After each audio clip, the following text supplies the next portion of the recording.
ರಾಜ್ಯಸಭೆ ಇಂದು ಬೆಳಗ್ಗೆ ಸಮಾವೇಶಗೊಳ್ಳುತ್ತಿದ್ದಂತೆ ಸಭಾಪತಿ ಜಗದೀಪ್ ಧನಕರ್ ಜಾರ್ಖಂಡ್ ಸದಸ್ಯ ಮಹುವಾ ಮಾಜಿ ಅವರಿಗೆ ಜನ್ಮದಿನದ ಶುಭಾಶಯ ಕೋರಿದರು. ಅಲ್ಲದೆ ಇಂದು ಬೆಳಗಿನ ಜಾವ ನಿಧನರಾದ ಹಿರಿಯ ರಾಜಕಾರಣಿ ಕರ್ನಾಟಕದ ಮಾಜಿ ಮುಖ್ಯಮಂತ್ರಿ ಎಸ್.ಎಂ. ಕೃಷ್ಣ ಅವರಿಗೆ ಶ್ರದ್ಧಾಂಜಲಿ ಸಲ್ಲಿಸಿ ದಿವಂಗತರ ಆತ್ಮಕ್ಕೆ ಶಾಂತಿ ಕೋರಿ 1 ನಿಮಿಷ ಮೌನ ಆಚರಿಸಲಾಯಿತು. Seminal contribution in nurturing and blossoming these values has echoed the spirit of the declaration to ensure a life of dignity and equal opportunities to all its citizens.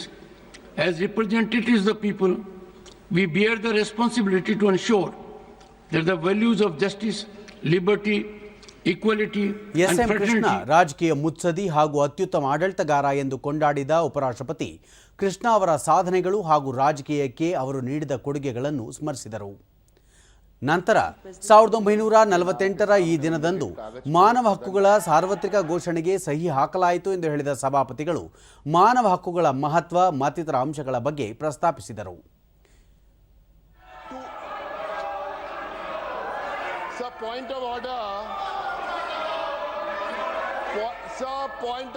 Serious issues. So this is disturbing the House.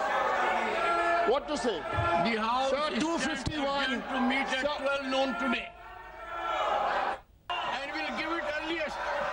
It will help us go a long way.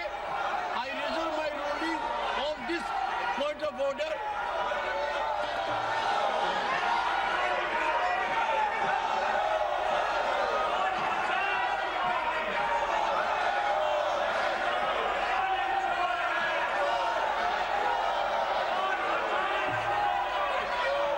The House stands adjourned to meet at 11 a.m. ಕೇಂದ್ರ ಆರೋಗ್ಯ ಮತ್ತು ಕುಟುಂಬ ಕಲ್ಯಾಣ ಸಚಿವ JP. Nadda Rishikesh ಹಾಗೂ ದೇವಗಢದ ಅಖಿಲ ಭಾರತ ವೈದ್ಯಕೀಯ ವಿಜ್ಞಾನಗಳ ಸಂಸ್ಥೆ ಏಮ್ಸ್ಗಳಿಗೆ ಚುನಾವಣೆ ನಡೆಸುವ ಸಂಬಂಧ ಮಂಡಿಸಿದ ಗೊತ್ತುವಳಿಯನ್ನು ಸದನ ಅಂಗೀಕರಿಸಿತು.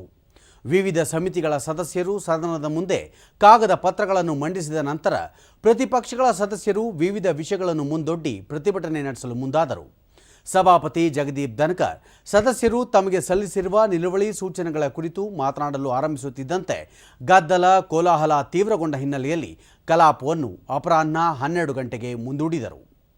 ಗದ್ದಲ ಕೋಲಾಹಲದ ನಡುವೆ ರಾಜ್ಯಸಭೆ ಮರು ಸಮಾವೇಶಗೊಂಡಾಗ ಆಡಳಿತ ಮತ್ತು ಪ್ರತಿಪಕ್ಷಗಳ ಸದಸ್ಯರ ನಡುವೆ ಅದಾನಿ ಹಾಗೂ ಜಾರ್ಜ್ ಸೊರೋಸ್ ವಿಷಯಗಳಿಗೆ ಸಂಬಂಧಿಸಿದಂತೆ ಭಾರೀ ವಾಗ್ವಾದ ಮಾತಿನ ಚಕಮಕಿ ಮುಂದುವರಿಯಿತು.